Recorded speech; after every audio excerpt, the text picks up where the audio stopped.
Let's get into further to Mark Carney refusing to take down the heat in the trade dispute with the Americans. First he goes to Europe instead of going to Washington, which is a real clear signal that he is not willing to back down on any of this stuff to save Canadian jobs.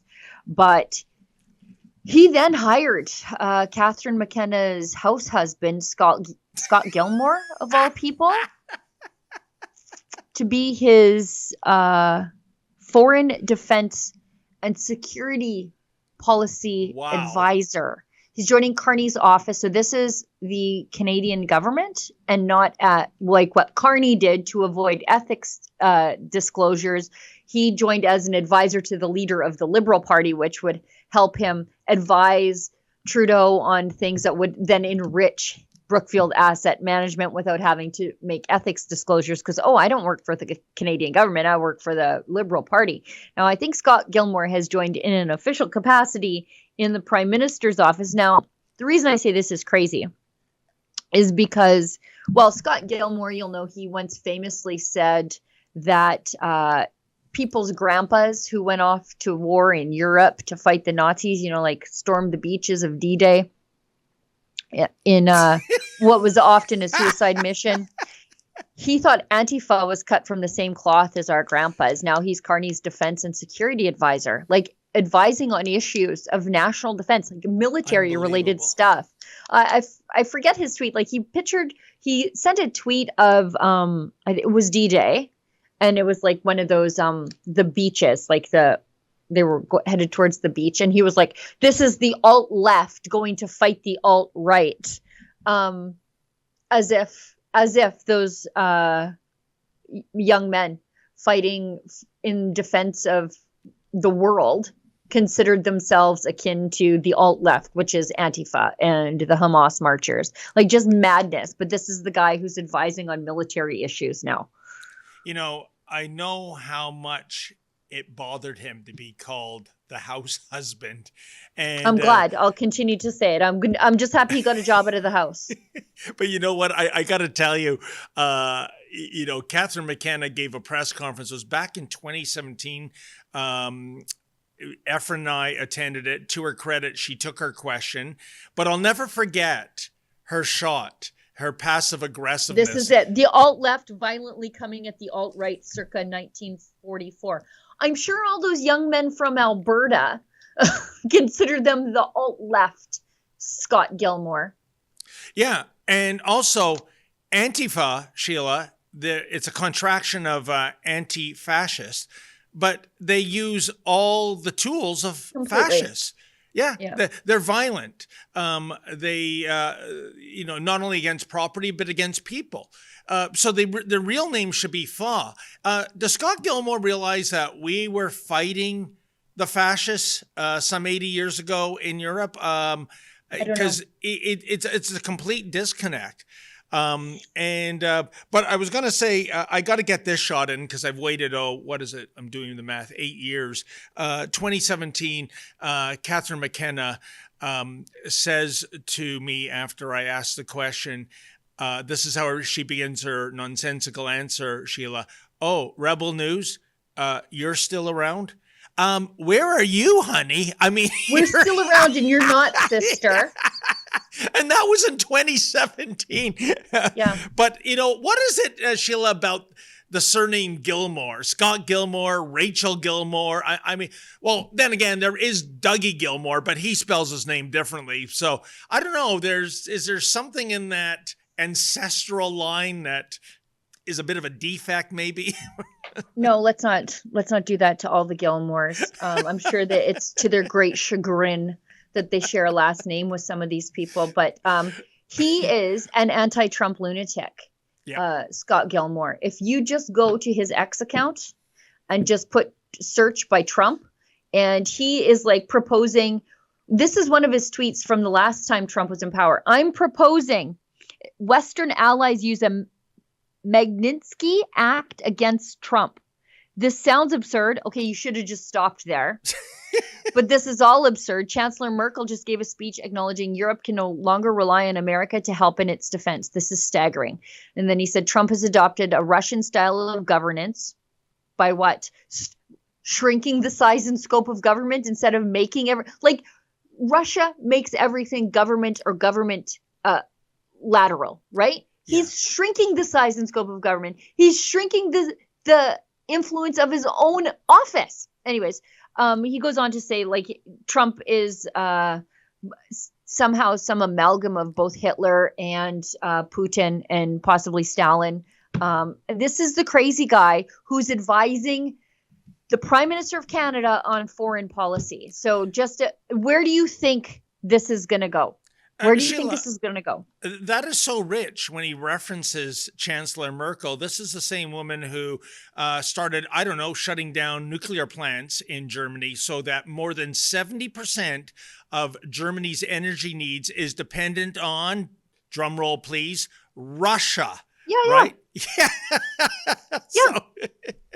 Yeah. I mean, and if Mark Carney wasn't advising Justin Trudeau to neglect or obstruct is more like the liquefied natural gas sector here in Canada, we could have offset some of the riches that Putin is using from Gazprom to wage war in Ukraine. Yep. But instead, they'd rather just block Canadian oil and gas and then give Zelensky money out the other side. Money we don't have, by the way. Yeah, unbelievable.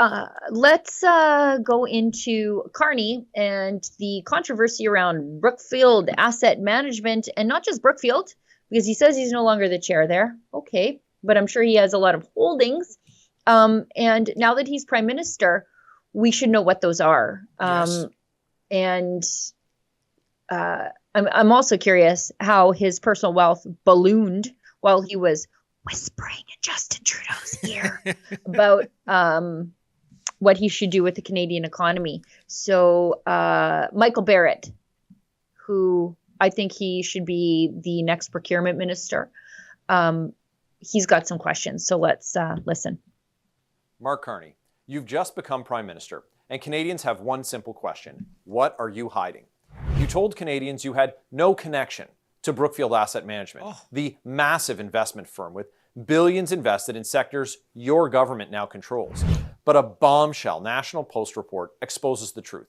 Brookfield and your own team, quote, declined to clarify if the new prime minister still possesses any financial interest in Brookfield, end quote. So, were you lying then, or are you lying now? Here's what we know. You have already lied once about your involvement in moving the headquarters of Brookfield to the United States. You're entitled to carried interest payments, potentially worth tens of millions of dollars from Brookfield's investment funds. That's not a passive investment. That's a direct financial stake in the deals you made while you were at Brookfield. And now as Prime Minister, you have the power to shape policies that could make those investments even more valuable. That's a massive conflict of interest. You claim to have placed your assets in a blind trust, but let's be real. A blind trust doesn't erase the fact that you know these assets exist. Right. You know their value, and you know exactly which policies could impact their profitability. And unlike stocks, these assets can't just be sold off. Canadians shouldn't have to wonder if their prime minister is making decisions for them or for his own wallet. You say you have nothing to hide, so why are you hiding? Here's what you should tell Canadians. Do you still have financial interests in Brookfield and its funds? Are you holding carried interest, stock options, or deferred compensation? Will you recuse yourself from decisions that could benefit Brookfield?